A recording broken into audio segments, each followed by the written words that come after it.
क्या आपने कभी ऐसी स्थिति का सामना किया है जहां चारों तरफ सिर्फ तबाही की आग हो और बचने का कोई रास्ता न दिखे? वृंदावन की पावन भूमि पर रोज की तरह एक बहुत ही सुंदर सुबह हुई। चिड़ियों की चहचहाहट थी और ठंडी पवन चल रही थी। भगवान श्री कृष्ण अपने बड़े भाई बलराम और अपने प्यारे ग्वाल बालों के साथ गैया चराने के लिए जंगल की ओर निकले। उस समय बाल कृष्ण की उम्र बहुत छोटी थी। उनके घुंघराले बाल, माथे पर सुशोभित मोरपंख और चेहरे पर एक ऐसी मीठी मुस्कान थी जिसे देखकर पूरा वृंदावन अपना हर दुख भूल जाता था। सभी बच्चे हंसते खेलते, गेंदों से खेलते और मीठी ताने बजाते हुए आगे बढ़ रहे थे। गैया हरी हरी घास चरती हुई धीरे धीरे आगे बढ़ रही थीं। दोपहर बीत चुकी थी और धीरे धीरे शाम की सुनहरी धूप ढलने लगी थी। खेलते खेलते बच्चे खेल में इतने मग्न हो गए कि उन्हें ध्यान ही नहीं रहा कि उनकी प्यारी गैया आगे निकलते निकलते मूंछ के एक बहुत ही घने जंगल में चली गई हैं। वह जंगल बहुत ही सूखा और घना था। जब ग्वालों को अचानक ध्यान आया कि उनकी गैया आसपास नहीं दिख रही हैं, तो वे चिंतित हो गए। वे अपनी गायों को पुकारते हुए और ढूंढते ढूंढते उस घने जंगल के बहुत भीतर तक चले गए। गैया तो मिल गईं, लेकिन तभी अचानक हवा का रुख बदल गया। तेज और सूखी हवाएं चलने लगीं, और फिर वही हुआ जिसकी किसी ने सपने में भी कल्पना नहीं की थी। सूखी झाड़ियों के आपस में टकराने से एक चिंगारी उठी और देखते ही देखते वहां भयानक आग फैल गई। वह कोई साधारण आग नहीं थी, वह विकराल और विनाशकारी दावानल था। मूंछ की सूखी घास ने उस आग को और भड़का दिया। देखते ही देखते चारों तरफ 50-50 फीट ऊंची लपटें उठने लगीं। काला और जहरीला धुआं आसमान को ढकने लगा। गर्मी इतनी भयंकर हो गई कि धरती तपने लगी और हवा में अंगारे तैरने लगे। पेड़ों की सूखी डालियां चटक चटक कर जलने लगीं। तेज हवा के साथ आग की लपटें ग्वालों और गैया की तरफ बहुत तेजी से बढ़ने लगीं। आगे भड़कती हुई आग थी, पीछे भी लपटें थीं, दाएं बाएं सिर्फ धुएं का गुबार था। भागने का हर रास्ता पूरी तरह बंद हो चुका था। गैया डर के मारे जोर जोर से रंभाने लगीं। मासूम ग्वाल बाल मारे डर के कांपने लगे। धुएं के कारण सांस लेना भारी हो गया था और आंखों में जलन हो रही थी। ग्वाल बाल अपने छोटे छोटे हाथों से मुंह ढककर इधर उधर भागने लगे, लेकिन वे जहां भी जाते, सामने सिर्फ आग की दीवार मिलती। उन्हें लगा कि आज उनका अंतिम दिन है। आज इस जंगल में कोई नहीं बचेगा। आग उनके इतने करीब आ चुकी थी कि उसकी भयंकर तपन से बच्चों की कोमल त्वचा जलने लगी थी। लेकिन आगे जो हुआ वो किसी ने सोचा भी नहीं था।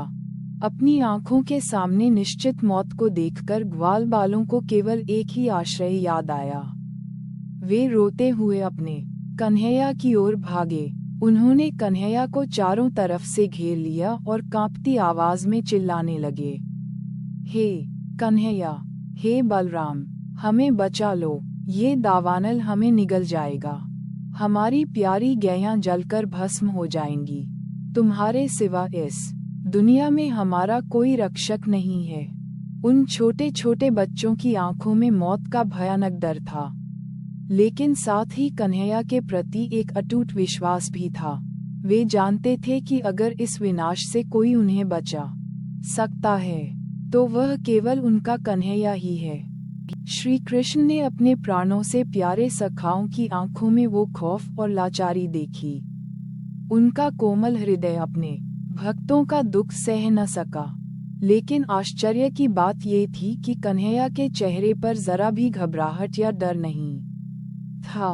वे एकदम शांत खड़े रहे। उनके होठों पर वही मनमोहक और प्यार भरी मुस्कान आ गई। कन्हैया ने बड़े प्यार से अपने रोते हुए मित्रों की ओर देखा और कहा, मेरे प्यारे सखाओं, घबराओ मत, डर को अपने मन से पूरी तरह निकाल दो। बस एक छोटा सा काम करो, अपनी आंखें बंद कर लो। जब तक मैं न कहूँ, कोई भी अपनी आंखें नहीं खोलेगा। ग्वालों के पास सोचने या सवाल करने का समय नहीं था। उन्होंने कन्हैया की बात पर रत्ती भर भी संदेह नहीं किया। जब चारों तरफ आग का तांडव हो और मौत सामने खड़ी हो, तब आंखें बंद कर लेना किसी भी इंसान के लिए बहुत मुश्किल होता है। लेकिन ग्वालों का भरोसा निष्काम और अटूट था। उन्होंने तुरंत अपनी आंखें कसकर बंद कर लीं। इसके बाद जो हुआ वह पूरी तरह से अलौकिक था। कन्हैया ने एक लंबी और गहरी सांस ली। उन्होंने अपना छोटा सा मुंह खोला और उस भयंकर दावानल को अपने भीतर खींचना शुरू कर दिया। वह आग जो पूरे जंगल को भस्म कर रही थी, वह विशाल लपटें जो आसमान छू रही थीं, एक बहती हुई नदी की तरह बालकृष्ण के मुंह में समाने लगीं। देखते ही देखते कुछ ही पलों के भीतर उस भयानक आग का एक भी अंगारा बाकी न रहा। सारा दावानल बालकृष्ण के पावन शरीर के भीतर लीन हो गया। पूरा जंगल पल भर में शांत हो गया। चारों तरफ शीतल और सुगंधित हवा बहने लगी। धुएं का एक कतरा भी आसमान में नहीं बचा।